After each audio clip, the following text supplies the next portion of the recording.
सरकार शीशा के घर में तब तक सेफ है जब तक बच्चों को ये लग रहा है कि आने वाला टाइम में मेरा भी महल शीशा का होगा। इकट्ठे करेंगे ना, एकता होगी तभी हो पाएगा। सरकार नहीं सुनेगी। अगर कुछ कुछ बच्चे अलग अलग आंदोलन करते हैं, सरकार बिल्कुल नहीं सुनेगी। तो खुद से चेंज हो जाइए, वरना साहब अगर समय चेंज करता है ना तो बड़ा तकलीफ होता है। नमस्कार, आप देख रहे हैं द इंडिया टॉप। मैं हूं आदेशपुरी। बिहार में सरकारी नौकरी में लेट लतीफ़ी, पारदर्शिता की कमी और आयोग के मनमानी के खिलाफ छात्र जो हैं हमेशा कोर्ट में जाते हैं, सड़कों पे जाते हैं, लेकिन कभी भी उनको न्याय नहीं मिल पाता। सड़क पर देखें हम तो लाठी डंडे चलते हैं, गिरफ्तारी होती है, मामला दब जाता है।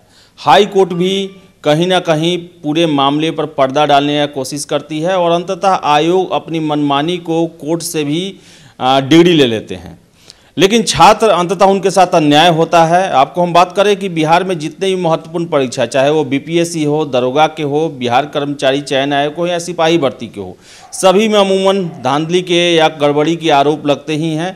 हमारे साथ कुछ छात्र पहुँचे हैं जो कि ये अन्य राज्यों में जिस तरह छात्रों के हित की बात करने वाला संघ होता है, उसी तर्ज पर बिहार पे भी छात्र संघ बनाने का प्रयास में लगे हुए हैं। एक पूरा कहें तो इनका रूपरेखा तैयार कर चुके हैं और इनका उद्देश्य होगा कि हम संगठित होकर दबाव बनाएं सरकार पर और आयोग पर, ताकि छात्र हित में जल्दी फैसले लिए जा सके।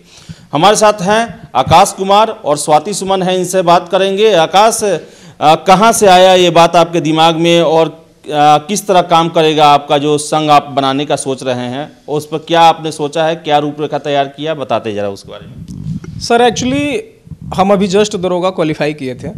पीटी मेंस फिजिकल पास होने के बाद फाइनल मेरिट में मुझे रिजेक्ट किया गया और उसका मेरा कटअप से मार्क्स ज़्यादा होने के बावजूद हमें रिजेक्ट किया गया। हम लोगों ने एफआईआर किया, आंदोलन का भी स्वरूप लिया, पर उससे कुछ फ़ायदा नहीं हुआ। खास फायदा इसलिए नहीं हुआ क्योंकि बिहार में छात्रों का इतना बढ़िया से डिवाइडेशन हो गया है कि एक दरोगा के वैकेंसी में 5-5 अलग अलग ग्रुप हैं, एक बीएसएससी के वैकेंसी में 5-5 अलग अलग ग्रुप है। काफ़ी ऐसे आयोग के द्वारा जो वैकेंसियां निकाली जा रही हैं उनमें अलग अलग ग्रुप काम कर रहा है। तो उनको अब है क्या कि अगर 500 बच्चे और 1000 बच्चे एक बार सड़क पे आते हैं तो सरकार पे कोई बहुत बड़ा प्रेशर और दबाव नहीं बनेगा और वो उस चीज़ को उस पर ध्यान भी नहीं देगा। अगर हम लोग अदर स्टेट के भांति बिहार में भी अगर कुछ ऐसा करें कि एक बार सरकार के लिए हम लोग अगर आंदोलन के रूप ले लें तो सरकार का ईंट हिल जाए। एक बात तो तय है सर कि सरकार शीशा के घर में तब तक सेफ है जब तक बच्चों को ये लग रहा है कि आने वाला टाइम में मेरा भी महल शीशा का होगा। जिस दिन ये बहम टूट जाएगा बच्चों के मन से कि अब ऐसा कुछ होने वाला नहीं है, तो उनका फिर प्रॉब्लम हो जाएगा। है क्या कि बहुत सारे, अभी एक बात समझिए कि बीएसएससी के बारे में बात करें अगर, तो बीएसएससी 7 साल से वैकेंसी लटकाए हुए है। अगर किसी पर्सन के खिलाफ अगर आप थाना में एफआईआर कराते हैं और 6-7 साल उसका गुमशुदगी का पता चलता है तो यकीन मानिए उसको मृत घोषित कर दिया जाएगा। फिर ये सरकार बीएसएससी को अभी तक एक्टिव क्यों रखा है? अगर एक्टिव रखा है तो उस पर प्रेशर क्यों नहीं बना रहा है कि आप भाई जल्दी ले लीजिए? इतने 50,000 बच्चे, सोचिए कितना का एज एक्सपायर कर गया होगा इसमें। अब ये सब चीज आप नहीं कर रहे हैं और अलग अलग तरह से लोग अपने अपने विचार को रख रहे हैं। हम ये नहीं कर रहे हैं कोई गलत तरीके से रख रहा है, कोई केस के माध्यम से रख रहा है, कोई आंदोलन के माध्यम से रख रहा है, सबका सही है, लेकिन सबको एक प्लेटफॉर्म पे अगर करके किया जाए कुछ भी चीज ऐसा, तो मेरे हिसाब से बहुत बढ़िया लाभ होगा छात्रों के हित में, हमारे हित में और युवाओं के हित में। बिहार में रोजगार का आप पता कर लीजिए क्या रेशियो है। क्या आपने सोचा है? आपने कौन सा संघ कब बनाएंगे, क्या रूपरेखा है उसके बारे में बताते हैं। सर हम एक संघ का रूपरेखा तैयार किए जिसका नाम है संघर्षशील छात्र संघ। छात्रों का संघर्ष आप समझ रहे हैं, इसलिए इसका नाम रखा गया संघर्षशील छात्र संघ। इसका ध्येय है सेवा, सहयोग और समर्पण। और इसका जो मेन लाइन है वो यही है कि बिहार का युवा करे पुकार, भ्रष्टाचार मुक्त हो शिक्षा और रोजगार। अब इसमें है क्या कि इसमें हम लोगों को जोड़ना शुरू करेंगे। हम अभी जो मेरे भाई बिहार में या बिहार से बाहर जो भी इस संगठन के लिए कुछ भी काम करना चाहते हैं, उनको लगता है कि अब बस बिहार में इससे ज़्यादा बर्दाश्त करने की कैपेसिटी नहीं। अच्छा, ऐसा क्या हो गया बिहार के भूमि पे कि 1902 के बाद जयप्रकाश नारायण पैदा होना बंद हो गए? अगर 1902 के बाद ये भूमि जयप्रकाश नारायण जैसे वीरों को पैदा करना बंद कर दिया तो इस भूमि का दुर्भाग्य है। और अगर पैदा कर रही है वैसे वीरों को तो है कहाँ? उनको सामने आना चाहिए, छात्रों के हित में बात करनी चाहिए। और छात्रों के लिए 1975 में जब आंदोलन किए नारायण जी इंदिरा गांधी के खिलाफ, तो उस टाइम वो इतने बड़े पैमाने पे सोच के नहीं किए थे, लेकिन पैमाना बड़ा हो गया था। इनिशियल में किसी ना किसी को कदम बढ़ाना है इस चीज के लिए, तो और कोई क्यों होगा भाई, हम लोग क्यों नहीं होंगे? आने वाला जनरेशन इस चीज के लिए काम करे, उससे बढ़िया है कि हम लोग काम करेंगे, जनरेशन को फायदा हो जाएगा। तो हम लोग एक संगठन रेडी कर रहे हैं अभी, जिसमें हम लोग सक्रिय अभी 300 सदस्य अभी कार्य कर रहे हैं वर्तमान में। न्यूज के माध्यम से इसका एडवर्टाइजमेंट करना इसलिए जरूरी है कि 300 और 500 और 5000 का आंकड़ा से सरकार को कुछ हो नहीं रहा है, ये चीज हम लोग देख चुके हैं।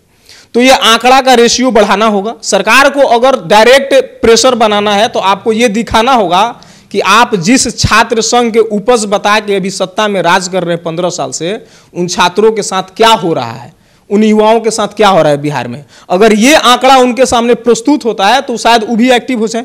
अगर एक्टिव नहीं होंगे तो या तो खुद से चेंज हो जाइए, वरना साहब अगर समय चेंज करता है ना तो बड़ा तकलीफ होता है। ये हमें ही नहीं, लोगों को भी होता है। तो इस सरकार पे प्रेशर बनाना है। अब समझिए कि बिहार में एक जनता दरबार चलता है नीतीश जी के द्वारा, बढ़िया बात है, चलाना भी चाहिए। अगर आप मुख्यमंत्री हैं तो जनता का सुनना चाहिए। लेकिन आप ये क्यों नहीं सोचते हैं कि आपके पास जब विद्यार्थी पहुंचता है और ये कहता है कि मेरे पास दरोगा का प्रॉब्लम है, बीपीएससी का प्रॉब्लम है, बीएसएससी का प्रॉब्लम है, तो वह अकेला सिंगल पर्सन नहीं है जिसके साथ ऐसा प्रॉब्लम हो रहा है। मतलब आप सीधा आयोग को ये क्यों नहीं कहते हैं कि भाई अगर इस तरह के छात्रों के साथ प्रॉब्लम है तो आप सीधा सबका सुनिए। आपके पास एक पहुंचा, आपके पास अगर छात्र मिलने का डेट भी अगर आज ऑनलाइन एप्लीकेशन करता 8 महीना 1 साल बाद नंबर आता है, तो जिसका पहले हुआ वो पहले जाएगा। तो आप सीधा एक बार ऑर्डर दीजिए आयोग को कि आयोग अगर आपके साथ ऐसा कुछ प्रॉब्लम के साथ बच्चे पहुंचते हैं तो डायरेक्ट आप वहीं से इनका सोल्व आउट कीजिए, नहीं तो उसके बाद मेरे पास आएंगे तो आपके खिलाफ भी एफआईआर होगा। आप किसी भी आयोग को ये नहीं कहते, आप सारे आयोग को स्वच्छ दिखाते हैं। अभी बिहार में एक भी ऐसा एग्जाम नहीं है जिसको ऑनलाइन कंडक्ट कराया जाता है। अगर ऑनलाइन कंडक्ट नहीं कराते हैं, आंसर शीट नहीं देते हैं, ओएमआर शीट नहीं देते हैं और अपने हिसाब से मार्क्स जारी करते हैं, तो कैसे विद्यार्थी संतुष्ट होगा कि हम इतना करके आए थे और इतना ही मेरा आया? अगर विद्यार्थी आरटीआई के साथ भी आपके साथ पेश होता है कि आरटीआई का आप जवाब दे दीजिए, तो आप सीधा कहते हैं कि मेरे पास वैसा है नहीं कुछ, हम इसके दायरे में नहीं आते। आप मतलब संघ से भी बड़ा हो गए, आप इसके दायरे में नहीं आते। भारत के सारा एग्जाम इसके दायरे में आता है, बीपीएसएससी इसके दायरे में नहीं आता है। बीएसएससी के खिलाफ बच्चे अभी हर रोज उनके गेट पे जा रहे हैं, हर रोज आंदोलन कर रहे हैं। तो उनका सीधा कहना है कि अगर अभी के बाद किसी भी प्रकार का इस तरह का प्रक्रिया अगर आयोग के सामने किया गया तो उनके खिलाफ एफआईआर कर देंगे। फिर तो मौलिक अधिकार को हटा दीजिए आप संविधान से। क्यों रखे मौलिक अधिकार, क्यों रखे फंडामेंटल राइट्स? हटाइए इन सब चीजों को। आप अगर आप साथ में रख रहे हैं तो उनका निराकरण कीजिए जी। तो हमारे साथ हैं एक लड़की भी हैं। अच्छा, बताइए कि आपको क्यों लगता है कि ये संघ बनाने की ज़रूरत है, जबकि नीतीश सरकार ये कहती है कि 35% आरक्षण दिया गया है, महिला सशक्तिकरण पर बहुत ज़्यादा जोर दिया गया है। क्या आपको लगता है कि संघ ज़रूरत है अभी आयोगों के कार्यप्रणाली को देखते हुए? जी बहुत ज़रूरी है, क्योंकि ये सिर्फ और सिर्फ लड़कों के साथ नहीं हुआ है। ये जो धांधली हुई है दरोगा की बीएसएससी के थ्रू, ट्रिपल एससी के थ्रू, तो ये लड़कियों के साथ भी हुई है क्लियर कट। जहाँ लड़कियाँ ओएमआर शीट अपना डिमांड करती हैं आरटीआई के थ्रू, तो वहाँ कहते हैं कि ये उसके अंदर आता ही नहीं है। आप ट्रांसपेरेंसी रख ही नहीं रहे हैं। मेरा खुद का बहुत कट ऑफ से बहुत ज़्यादा मार्क्स था, मैंने खुद ही देखा था। ऐसा नहीं है आयोग तो कुछ भी आंसर की और कुछ भी जारी नहीं करती। वहाँ क्या है, सिर्फ रिज़ल्ट निकाल दिए, उसमें एक कट ऑफ शो कर दिए कि ये इसका है। वह ये भी क्लियर नहीं करती कि एसआई का कौन सा है, एएसजे का क्या कट ऑफ है और ये सार्जेंट का क्या कट ऑफ है। कट ऑफ भी क्लियर नहीं है, एक कट ऑफ है, बस उसके नीचे कुछ भी मार्क्स दिखा दिए और बोल दिए कि चलो ठीक है आप अब आउट हो गए, आप मेरिट में नहीं हैं। तो ऐसा नहीं होता है। बहुत सारे ऐसे बच्चे हम लोगों ने खुद को देखा है, परखा है। ये हम लोग विदाउट बेस हम लोग नहीं कर रहे कि चलो ठीक है हमारा मार्क्स कम होगा, नहीं, ऐसा नहीं है। हम लोगों ने खुद को देखा है कि हम कैसे हैं और आयोग क्लियर करती ही नहीं है। आरटीआई किया हमने, कोई रिप्लाई नहीं। बहुत लोगों का तो पेंडिंग है। आरटीआई का डेट होता है आप डेट से 30 दिन के अंदर आपको रिप्लाई करना होता है। 2 महीने से ज़्यादा हो रहे हैं, हमारे आरटीआई का कोई रिप्लाई नहीं आया अभी तक, पेंडिंग में पड़ा है। तो ये कहाँ का रूल है? आप एटलीस्ट रिप्लाई तो करो। और अगर कुछ लोगों का आया भी है तो उसमें ये कहते हैं कि ये हमारे उस आता नहीं है, हमारे अधिकार क्षेत्र के अंदर नहीं आता। आरटीआई सबके अंदर आता है, ये कोई कॉन्फिडेंशियल नहीं है। ये कॉन्फिडेंशियल नहीं है कि आप चीज़ें छुपा रहे हो या कुछ कॉन्फिडेंशियल रिपोर्ट है कि आप नहीं दे सकते, कुछ नहीं है, हमारा अधिकार है। आप एटलीस्ट हमें दिखाओ तो सही कि ओएमआर शीट का क्या है स्टेटस। ट्रांसपेरेंसी रखो आप हर चीज़ में, आप आंसर की जारी करो। एटलीस्ट जितने भी पेपर्स होते हैं, किसी का बिहार में ना ऑनलाइन एग्ज़ाम होता है ना ही आंसर की होता है, तो सरकार कहीं ना कहीं क्लियर धांधली कर रही है। चाहे वो यही मैं जानना चाहता हूँ, आखिर क्या कारण है कि यहाँ के आयोग जो हैं, जो कि संवैधानिक जो अधिकार दिए गए हैं, चाहे वो फंडामेंटल राइट हो या फिर सूचना का अधिकार हो, लगातार उसका उल्लंघन कर रहे हैं। आप ही जैसे बता रही हैं, कारण क्या आपको नजर आता है इसका? क्लियर है, भ्रष्टाचार है। अगर आप भ्रष्टाचार नहीं करते और हर चीज़ बहुत साफ सुथरे तरीके से होती, तो एक बार आप अगर आज हमने आरटीआई किया है तो आप थोड़े ही टाइम में हमें रिप्लाई करते, क्योंकि आपको पता है कि आपने गलत नहीं किया है। लेकिन यहाँ गवर्नमेंट तो गलत कर रही है, उनको पता है कि वो ओएमआर शीट देती है तो वो पकड़ी जाएगी, तो इसीलिए वो ओएमआर शीट देती ही नहीं है। सबसे बड़ा रीज़न है भ्रष्टाचार। भ्रष्टाचार हो रहा है, चाहे वो दरोगा वाला आयोग हो, चाहे वो बीएसएससी हो या बीपीएससी हो, हर जगह होता है। तो सबसे बड़ा रीज़न भ्रष्टाचार है इसका। ये बताइए कि मैं पिछली बार जो बीएसएससी के बाहर धरना प्रदर्शन चल रहा था, तो उसमें मजिस्ट्रेट साहब जो खान साहब है वो बोल रहे हैं कि मैं कितने लड़कों को जानता हूं जो कि जानबूझकर ये गैंग बनाते हैं, संघ बनाते हैं, पैसे की वसूली करते हैं। ये आरोप लग रहे हैं और ये एक धारणा भी बन चुका है कि बहुत सारे लोग जो हैं इसकी एवज में पैसे उगाही करते हैं, केस करने के नाम पर, धरना प्रदर्शन के नाम पर। क्या लगता है कि आपका जो संघ बनेगा, क्या वो संघ पूरी तरह से छात्रों के हित में काम करेगा? कैसे इसका प्रारूप होगा, इसके बारे में जरा बताते, वर्किंग कैसे करेगा ये? एक बात सर बता देते हैं कि अगर हम किसी भी एक फैमिली को तोड़ना चाहते हैं ना, तो उसका मेन मोटिव होता है ना कि पर्सनल को टारगेट कर दिया जाए। आपके अनुसार, आप जो चाहते हैं आपके अनुसार बात किया जाएगा, ये जो चाहते हैं इनके अनुसार बात किया जाएगा, उसमें फैमिली भी खंडन होगा। अगर ये बात वो नहीं कहेंगे तो लोगों के मन में, वो जो अपने आप को बहुत ओवर स्मार्ट विद्यार्थी समझते हैं, उनके मन में ये कैसे बात जाएगी, अरे यार ये सब चीज़ बेकार है, ये पैसे कमाने का एक ढोंग है। हमारा जो संघ है उसका मेन मोटिव क्या है आप समझिए। हमारा संघ एक भी प्रकार का, एक भी रुपया या कोई किसी से डिमांड नहीं करेगा कि आप पैसा दीजिए और संघ का कुछ भी ऐसा कार्य प्रणाली का प्रदर्शिता देखिए। आपको जिस टाइम लगेगा कि हमें इस संघ के बारे में कुछ डिटेल्स जानना है, तो आप आज़ाद है, संघ के पास कार्यालय में आइए, आप संघ के बारे में जान लीजिए। अभी हम जो बताते हैं संघ के बारे में समझिए। अभी हमारा मोटिव है कि अभी हम लोग 25 तारीख को पटना के सारे टीचर से मिलेंगे। अब जो मेरे भाई या जो मेरी बहनें इस संघ के लिए उनको लगता है कि बिहार में अत्याचार हो रहा है, छात्रों के हित का कोई ऐसा कार्य नहीं हो रहा है, जो छात्र एक अपने मन में कल्पना भी करते हैं कि हमारे हित का कोई ऐसा कार्य होगा, उनको अगर किसी भी भाई बहन को ऐसा लगता है और वो अपने फिजिकल रूप से हमें सपोर्ट करना चाहते हैं, इस संघ को सपोर्ट करना चाहते हैं, तो 25 तारीख को आप गांधी मैदान गेट नंबर 7 के पास आइए। वहाँ से हम लोग सारे टीचर के पास जाएंगे। एक बार सारा सिनेरियो उनसे भी क्लियर कर लिया जाएगा कि उनका किस प्रकार से सहयोग होगा संघ का। अब जहाँ तक रहा पैसे का बात, तो इस संघ में आने के लिए आपका कोई भी ऐसा शुल्क नहीं रखा गया है कि आपको इतना रुपया देना है और संघ का कार्य प्रणाली में भाग लेना है। अब है क्या कि संघ चलेगा कैसे अगर आप पैसा नहीं लेंगे, तो बात बहुतों के मन में आएगा। तो आपको बता देते हैं कि बहुत सारे ऐसे जॉब वाले भाई हैं जो इस संघ के साथ जुड़ गए हैं, जो इस संघ को चलाने का और एटलीस्ट ठेका ले रखे हैं कि ठीक है हम लोग अपने सैलरी का 10%, 5% जो भी होगा इस संघ के नाम से डोनेट करेंगे, और उनके पास 1-1 रुपया का ऑनलाइन ट्रांजैक्शन और ऑफलाइन ट्रांजैक्शन दिखा दिया जाएगा। यह संघ के साथ जो भी जुड़े हुए रहेंगे लोग, उनको दिखा दिया जाएगा। और ऐसा नहीं है कि यह संघ किसी पर्सनल एक पर्सन का बन रहा है या फिर बीपीएसएससी के लिए बन रहा है, बीएसएससी के लिए बन रहा है, बीपीएससी के लिए बन रहा है। अच्छा एक बात आप बताइए, बिहार पुलिस में अभी जितने बच्चे ज्वाइन कर रहे हैं, आपके अनुसार क्या लग रहा है जो कट ऑफ जाता है बिहार पुलिस का, अभी जो बीपीएससी क्वालिफाई करके बच्चा बैठा है ना, उसको वही क्वेश्चन दे के आप एग्जाम दिलाइए, 55 से 60 नहीं कर पाएगा। बावजूद इसके बिहार पुलिस के बच्चे 80 और 85 ले जा रहे हैं कट ऑफ। इससे सीधा सीधा ये प्रूफ होता है कि एग्जाम शुरू होने से 1 घंटा पहले बच्चों को फोन में चला जा रहा है आंसर की, जिसको रट ले रहे हैं। अभी भी अब हम चैलेंज करते हैं सरकार को कि आप सिलेक्टेड बंदा को उठाइए, 100 जो आपके टॉप हो 100, और जो पेपर आप कराते हैं सेम पेपर कराइए, गांधी मैदान में बैठा के बच्चों के सामने और वहीं चेक कराइए, 35 पार कर जाए तो सार्वजनिक तौर पे ऐलान करवा दीजिएगा आप कि बिहार में किसी प्रकार का कोई धांधली नहीं होता है। आप कराइएगा नहीं, हमको पता है। आप आरटीआई का जवाब नहीं दीजिएगा, हमको पता है। आप किसी भी संगठन और किसी भी सहयोग का कोई बात नहीं मानते, ये भी पता है। और मुद्दा रहा कि बच्चों के साथ न्याय क्यों नहीं हो रहा है, तो क्यों होना है? फंडिंग भी तो जरूरी है सरकार का, आयोग का।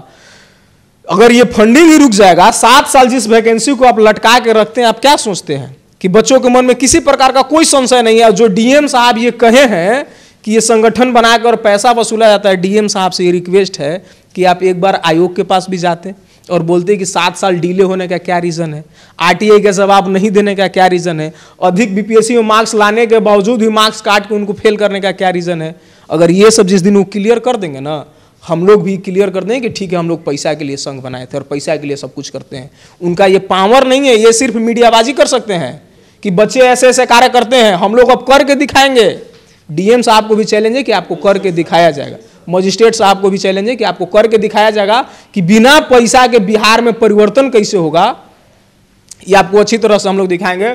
और बात रहा संघ का बात, तो संघ में आप लोग का मेन योगदान होना चाहिए, क्योंकि आप लोग 4th पिलर माने जाते हैं हमारे संविधान में। तो अगर आप लोग इसमें निष्पक्षता से काम करेंगे, क्योंकि अभी सर आप एक बात तो जान लीजिए, बुरा लग सकता है मीडिया को, लेकिन मीडिया 70% बिक चुकी है। सत्ता के हाथों की कठपुतलियां ऐसे बन चुकी है मीडिया कि अगर उनके सामने उस प्रकार के विद्यार्थियों के साथ रेप हो जाए, मर्डर हो जाए, उनके साथ अनैतिक कुछ भी कार्य हो जाए, मीडिया उसको इतना बढ़िया से कवर करके उसको बढ़िया चीज प्रदर्शित कर देती है कि लोगों के मन में होता है कि नहीं, गलती उन्हीं का है। तो अगर मीडिया जिस दिन भारत का सुधर गया, उस दिन भारत सुधर जाएगा।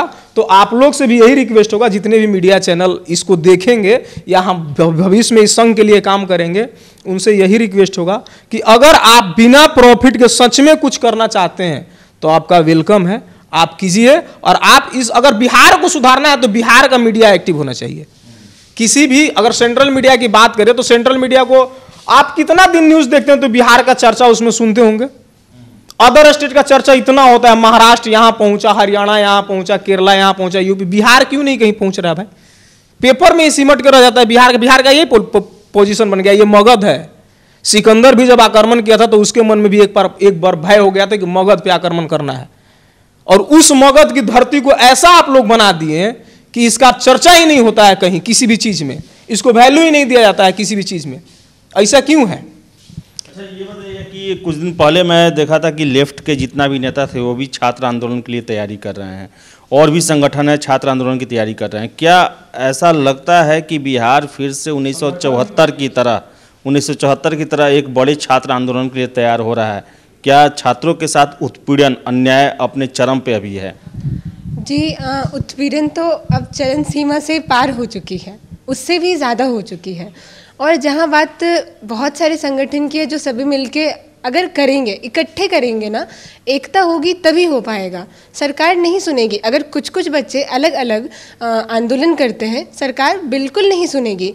ठीक है, चलो हो आंदोलन किया आपने, कोई नहीं, अब हम ध्यान नहीं देंगे, थोड़ा या तो पिटाई कर लिए, कुछ भी कर लिए और उन लोगों को भगा दिया, बच्चे भी बैकफुट पे आ जाते हैं। हमारा जो संगठन है वो सभी को इकट्ठे करेगा, सभी को एकत्र करके, सारे स्टूडेंट जितने भी छात्र हैं वो सारे एक प्लेटफॉर्म पे आके तब करेंगे। कम से कम 10-15 हज़ार बच्चे होंगे जो एटलीस्ट कोशिश करेंगे कि हम सरकार के खिलाफ आवाज़ उठाएं, सरकार सुन पाए। ऐसे छोटे छोटे टुकड़ों में बट के ना सरकार कभी नहीं सुनेगी। इस स्थिति में तो कभी पॉसिबल ही नहीं है। जब तक सभी इकट्ठे नहीं होंगे तब तक सरकार नहीं सुनने वाली है हमारी बात। तब कब गठित होने वाला है आपका ये जो संघ है, कब तक चांस क्या है? संघ का कार्यालय 2 अक्टूबर से उसमें हम लोग कार्य शुरू करेंगे। 2 अक्टूबर से संघ का कार्यालय का कार्य शुरू कर दिया जाएगा और उसमें बच्चों को एकत्रित करने का प्रावधान शुरू कर दिया जाएगा। है क्या ना सर, बाल गंगाधर तिलक जब कांग्रेस का विभाजन हुआ 1907 में, नरम दल और गरम दल बचा और बटा, और 16 में जब इनका मिलन हुआ तो बाल गंगाधर तिलक बहुत बढ़िया एक लाइन बोले थे कि अगर आप साल में एक बार मेंढक की तरह टटरा लेते हैं ना रोड पे आके, तो उससे अंग्रेजों को कोई इफेक्ट नहीं होगा। कहने का सेंस ये है कि अगर हमारे साथ अन्याय हुआ और हम रोड पे आ गए तो कोई फायदा नहीं होगा।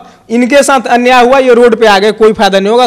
एक बार एकत्रित होइए, सब लोग एक ग्रुप बनाया जाए, एक जितने भी आप बोले लेफ्ट के नेता हो या फिर और कोई संगठन या कोई संघ कार्य कर रहा है जो सक्रिय रूप से है, उनसे भी मेरा यही निवेदन होगा कि आप एक बार हम लोग सारे लोग बैठे बात करें चीजों पे और किस तरह से इस व्यवस्था को सुधारना है उस पर अपना पॉइंट रखा जाए और सरकार के खिलाफ वैसा मोर्चा शुरू किया जाए। और साल में एक बार नहीं, जब तक इस चीज को परिवर्तित नहीं कर दिया जाता है तब तक कंटिन्यू किया जाए। एक बार आने से मेरे हिसाब से बहुत बार हम लोग भी आज आकर देख लिए, वैसा कुछ नहीं। हम अभी सक्रिय सदस्य ही हैं जो आंदोलन करते थे, हम लोग कोई फायदा नहीं हुआ। उसका एक ही रीजन था कि हम लोगों में यूनिटी नहीं है। जिस दिन हम लोग यूनिट हो गए, आप यकीन मानिए, सरकार तो अलग चीज है, आयोग कुछ भी ऐसा प्रक्रिया निकालने से पहले कैलेंडर जारी कर देगा कि फलना डेट को हम प्री लेंगे और फलना मेंस लेंगे और फलना को ज्वाइन करा लेंगे। अगर ये चीज नहीं हो रहा है तो उसका एक रीजन है कि यूनिटी नहीं है, छात्रों में यूनिटी नहीं है, कमी कहीं ना कहीं हम लोग में ही है, उसको सुधारना है। 2 अक्टूबर से 25 तारीख को हम लोग पटना के जितने टीचर्स हैं उनसे मीटिंग करेंगे। तो प्लीज आप लोग जो भी मेरे भाई और बहन सक्रिय रूप से आपको लगता है कि आप पीड़ित हैं, आपको कार्य करना चाहिए, तो 25 तारीख को 11 बजे गांधी मैदान 7 नंबर गेट के पास आइए। वहां से हम लोग चलेंगे, कुछ टीचरों के पास चलेंगे, उनसे उनका राय लेंगे, उनका किस प्रकार का सहयोग होगा हमारे संगठन के लिए वो चीज लेंगे, कितने बच्चों को वो ऐड करवाएंगे जो किसी भी प्रक्रिया में सरकार के खिलाफ आ सके। वैसे सारा धरना बनाया जाएगा। 2 अक्टूबर का कार्यालय का ओपनिंग करने का प्लानिंग है हम लोगों का। अगर आप लोगों का सहयोग रहा तो 2 अक्टूबर का संघर्षशील छात्र संघ का कार्यालय पटना में पहला कार्यालय खोला जाएगा और इसको डिस्ट्रिक्ट वाइज विस्तृत किया जाएगा। हर डिस्ट्रिक्ट में इसका एक संघ होगा, एक कार्यालय होगा, जहां से डिस्ट्रिक्ट लेवल पे और डिस्ट्रिक्ट के बाद गांव लेवल पे बच्चों को जागरूक किया जाएगा कि आपके खिलाफ अगर अन्याय होता है तो आप आइए, आवाज उठाइए, हम लोग आपके साथ हैं और किसी भी परिस्थिति में साथ है। वैसा नहीं कि सिर्फ परीक्षा में धांधली हुआ तो आपके साथ है, आपके साथ अगर आप पीड़ित हैं किसी के द्वारा, उसके लिए भी हम लोग तैयार हैं। अगर आपको लगता है कि आप फाइनेंशियली कमजोर हैं, संघ उसमें भी आपका मदद करेगा। आपको लगता है कि आप बहुत प्रतिभाशाली विद्यार्थी हैं और आपके भविष्य में पैसे की कमी के कारण आप वैसा कुछ नहीं कर पा रहे हैं, तो आप प्लीज हमसे कांटेक्ट कीजिए। आपका उन सब चीजों का भी निराकरण ये संघ करेगा। ये संघ बनाने का मेन मोटिव ये है कि बिहार का शिक्षा लेवल जो नीचे से टॉप पे है उसको कम से कम टॉप 10 में ले जाया जाए, क्योंकि जो टॉप पे पहुंच गए वो आपसे नीचे आने को रहे, वो आपसे नीचे नहीं आएंगे, लेकिन जो नहीं पहुंचे हैं उनके बीच में लाया जाए, बिहार का शिक्षा लेवल बढ़ाया जाए, यहाँ रोजगार का संभावना बढ़ाने के लिए सरकार पे दबाव बनाया जाए। और इस संघ में जुड़ने का सबसे बढ़िया आपका फायदा ये होगा कि आप एक सिंगल पर्सन के साथ भी अगर अन्याय होता है बिहार के किसी भी डिस्ट्रिक्ट में, तो ये संगठन के जो 500 सक्रिय सदस्य हैं वहां आपको विदिन 6 घंटा के अंदर आपके पास पहुंचेंगे और आपका समाधान किया जाएगा। तो ये छात्र जो हैं अब सरकार को जो काम करना चाहिए वो खुद इसका बीड़ा उठा रहे हैं और इनका आरोप है कि लगातार परीक्षाओं में लेट लतीफ़ी की जाती है, अपारदर्शिता बरती जाती है और जो संवैधानिक अधिकार हैं वो भी नहीं दिए जाते हैं छात्रों को और सरकार भी इस पर कोई कार्रवाई नहीं करती, कोर्ट भी पर्दा डालने का काम करती है। तो अब छात्रों ने ही बीड़ा उठाया है। अब देखने वाली बात है कि संघ का गठन कब होता है, कैसे कार्य करता है और क्या ये सक्सेसफुल हो पाता है कि बिहार के छात्रों को जो प्रॉब्लम रोज़ झेलना पड़ता है उनको ये खत्म कर पाता है कि नहीं, ये समय बताएगा। लेकिन फिलहाल छात्रों ने कमर कस रखी है, संघ का निर्माण किया जाएगा और संगठित रूप से सरकार और आयोग को ये दिखाने की कोशिश की जाएगी कि युवाओं के भविष्य के साथ अब खिलवाड़ नहीं होने दिया जाएगा। समय से सब कुछ करना होगा, पारदर्शी तरीके से परीक्षाओं को लेना होगा। तो फिलहाल इस वीडियो में इतना ही। वीडियो पसंद है लाइक शेयर करें, हमारे चैनल द इंडिया टॉप को सब्सक्राइब जरूर कर लें। धन्यवाद।